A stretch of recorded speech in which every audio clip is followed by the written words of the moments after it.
అండి అందరికీ welcome to ఎమిలియస్ kitchen. ఈరోజు అయితే నేను ప్రతిరోజు ఒకే రకమైనటువంటి ఎగ్ పొరుడు తిని బోర్ కొట్టే వాళ్ళకైతే ఒక వెరైటీ ఎగ్ పొరుడు చూపించబోతున్నా. ఇదైతే బ్యాచిలర్స్కి కానీ లేకపోతే త్వరగా ఎక్కడికైనా వెళ్ళాలి అనుకున్న వాళ్ళకి ఈజీగా చేసుకునే రెసిపీ అనమాట. సో ఈ రెసిపీ ఎలా తయారు చేసుకోవాలో ఇప్పుడు చూసేద్దాం. దానికోసం నేనైతే ముందుగా ఒక కడాయి పెట్టుకొని దాంట్లో కొద్దిగా ఆయిల్ వేసుకొని ఎగ్స్ అయితే కొట్టుకుంటున్నాను. ఇందులో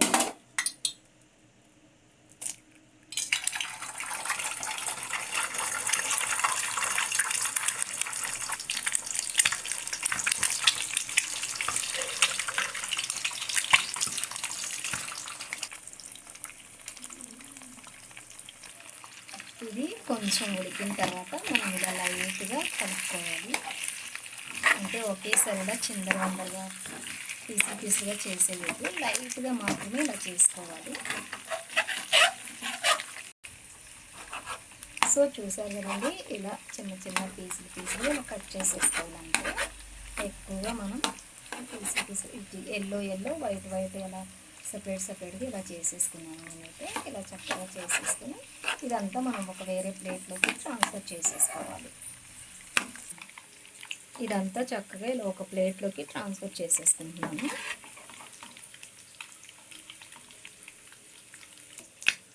ఇప్పుడు అదే కడాయిలో కొన్ని కట్ చేసి పెట్టుకొని ఉల్లిగడ్డలు అలాగే కొన్ని పచ్చిమిర్చి కూడా వేసుకుంటున్నాను. ఉల్లిగడ్డలు వేసేసి మంచిగా ఇలా బ్రౌన్ కలర్ వచ్చే వరకు వేయించుకోవాలి. అవి కొంచెం వేగిన తర్వాత చక్కగా ఇలా కొంచెం సాల్ట్ అయితే చల్లుకోవాలి. ఆ తర్వాత కొంచెం పసుపు కూడా వేసుకుంటున్నాను. అలాగే కొంచెం కరివేపాకు కూడా వేస్తున్నాను. బాగా కలుపుకోవాలి. కలుపుకున్న తర్వాత ఇది బాగా గ్రేవీ లాగా ఉడకాలి.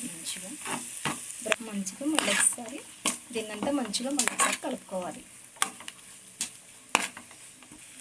చక్కగా ఉల్లిగడ్డ అంతా ఇలా వేగిన తర్వాత కొంచెం కారం మనకి ఎంత ఘాటైతే తింటామో అంతే చల్లుకుంటాను. కారం వేసేసుకొని మళ్ళీ కారం వేసాక మళ్ళీ చక్కగా ఇలా కలిపేసుకొని కారం వేసిన వెంటనే మనం లేట్ చేయకుండా ఒక్కసారి కలిపేసుకొని మనం ముందుగా రెడీ చేసి పెట్టుకున్న ఎగ్ పొడి ఏదైతే ఉందో అదంతా కూడా దీన్ని వేసేసుకోవాలి. చక్కగా ఇక మనం ముందుగా రెడీ చేసి పెట్టుకున్న పొడి అంతా ఇందులో